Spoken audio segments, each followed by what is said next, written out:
আজকে ঈদের দিন, আজকে খুশির দিন। ঈদ অর্থ খুশি, ফিতর অর্থ বিচ্ছেদ, বিচ্ছেদের খুশি। কিসের বিচ্ছেদ? দীর্ঘ 1 মাস আমরা সওম রেখেছি রমাদান মাসে। এই রমাদান মাস চলে গেছে। আল্লাহ রাব্বুল আলামিন এই কষ্টের প্রতিদান হিসেবে আমাদেরকে একটা দিন বৈধভাবে, হালালভাবে আনন্দ উৎসব করার সুযোগ দিয়েছেন। আলহামদুলিল্লাহ। আজকে খুশির দিন, কিন্তু একই সাথে আজকের দিনটা কিন্তু কষ্টের। কিছু মানুষ বুঝতেই পারছে না যে আজকের দিনটা কষ্টের। আমরা সবাই একটা কথাই চিন্তা করছি, আজকে ঈদের দিন, আনন্দ করতে হবে, আজকে খুশির দিন, তাই না?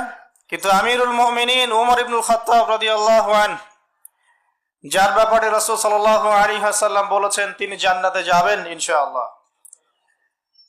এবং নবীজি বলেছিলেন আমার পরে কোনো নবী আসবে না, যদি আসতো তাহলে উমর হতো নবী। রাসূলুল্লাহ সাল্লাল্লাহু আলাইহি ওয়াসাল্লাম উমর রাদিয়াল্লাহু আনহুর ঘর জান্নাতে দেখে এসেছেন। সেই খলিফাতুল মুসলিমিন, মুসলিমদের দ্বিতীয় খলিফা ঈদের দিন আসলে অঝোর নয়নে কান্নাকাটি করতেন। কান্নাকাটি করতেন এই ভেবে যে আমি সেই 3 দল মানুষের অন্তর্ভুক্ত হয়ে গেলাম কিনা। কোন 3 দল মানুষ? যাদের ব্যাপারে নবী সাল্লাল্লাহু আলাইহি ওয়াসাল্লাম বলেছেন তাদের জন্য ধ্বংস। প্রথম শ্রেণী হচ্ছে তারা যারা বৃদ্ধ পিতামাতাকে পেয়েছে, বৃদ্ধ পিতামাতাকে পেয়েও তাদের সেবা যত্ন করে জান্নাত লাভ করতে পারেনি, তাদের জন্য ধ্বংস। দ্বিতীয় সেই শ্রেণী যাদের সামনে নবী সাল্লাল্লাহু আলাইহি ওয়াসাল্লামের নাম উচ্চারিত হয়েছে কিন্তু তারা দরুদ পাঠ করেনি, সাল্লাল্লাহু আলাইহি ওয়াসাল্লাম বলেনি, তাদের জন্য ধ্বংস। এবং তাদের জন্য ধ্বংস যারা রমাদান মাসকে পেয়েছে কিন্তু রমাদান মাসে ইবাদত বন্দেগীর মধ্য দিয়ে আল্লাহর কাছে নিজের গুনাহ মাফ করাতে পারে নাই, তাদের জন্য ধ্বংস। আমিরুল মুমিনিন উমর রাদিয়াল্লাহু আনহু ঈদের দিন কান্নাকাটি করতেন, প্রচন্ড কান্নাকাটি করতেন, ভালো খাওয়া দাওয়া ছেড়ে দিতেন, এই ভয়ে যে আমি সেই শ্রেণীর অন্তর্ভুক্ত হয়ে গেলাম কিনা যে শ্রেণী নবী সাল্লাল্লাহু আলাইহি ওয়াসাল্লামের ভাষায় ধ্বংসপ্রাপ্ত, রমাদান মাসকে পেয়েছে কিন্তু গুনাহ মাফ করাতে পারে নাই। এটা একজন আমিরুল মুমিনিনের চিন্তা। আলী রাদিয়াল্লাহু আনহু ঈদের দিন শুকনো রুটি খেতেন। আলী রাদিয়াল্লাহু আনহু ঈদের দিন শুকনো রুটি খেতেন এবং তিনি চিন্তা করতেন আর বলতেন যে আমি তো জানি না রমাদান মাসে আমি সেই সব বান্দার অন্তর্ভুক্ত হতে পেরেছি কিনা যাদেরকে আল্লাহ পাক মাফ করেছেন, তাহলে আমার জন্য খুশি কিসের? এই হচ্ছে আবু বকর, ওমর, ওসমান, আলী, তাদের মতো মানুষের আমল। আমরা কে ভাই? তাদের তুলনায় আমরা কে? আমাদের কোনো দাম আছে? এই সারা পৃথিবীর মানুষকে যদি এক পাল্লায় রাখা হয়, এখন এই পৃথিবীতে যত মানুষ বেঁচে আছি আমরা, আমাদেরকে যদি এক পাল্লায় রাখা হয় আর এক পাল্লায় আবু বকর সিদ্দিক রাদিয়াল্লাহু আনহুকে রাখা হয় বা ওমর রাদিয়াল্লাহু আনহুকে রাখা হয়, কোন পাল্লা বেশি ভারী হবে?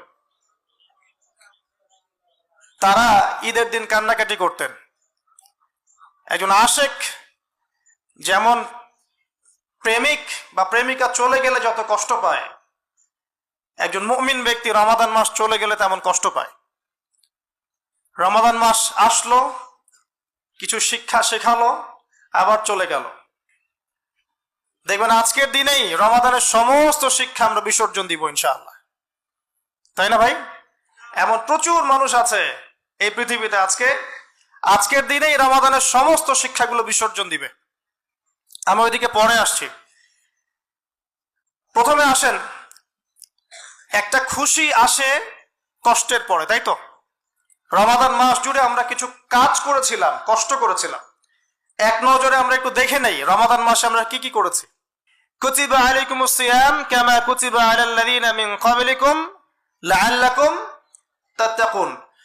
তোমাদের প্রতি সাওমকে ফরজ করা হয়েছে ঠিক যেমনি পূর্ববর্তীদের প্রতিও করা হয়েছিল, যাতে করে তোমরা তাকওয়া অবলম্বন করতে পারো, তাকওয়া অর্জন করতে পারো। তার মানে রমাদান এসেছিল আমাদেরকে তাকওয়া শেখাতে, আল্লাহ ভীতি শেখাতে। এবং রমাদান মাসে কিন্তু আমরা তাকওয়ার পরিচয় দিয়েছি মাশাআল্লাহ। আমরা আল্লাহর জন্য খাওয়া দাওয়া ছেড়ে দিয়েছি, পানাহার ছেড়ে দিয়েছি, গোপনে পান করিনি, গোপনে খাইনি, মিথ্যা বলিনি, নামাজ পড়েছি, তারাবি পড়েছি, সওম রেখেছি, সাধ্যমতো দান সাদাকা করেছি, আমরা কিন্তু তাকওয়াটা অর্জন করার চেষ্টা করেছি। অতএব রমাদান চলে গেলে আমরা সেই তাকওয়ার পথটা ছেড়ে দিব, এটা কি উচিত হবে? আল্লাহ পাক আমাদেরকে সেই তাকওয়া ধরে রাখার তৌফিক দান করুন।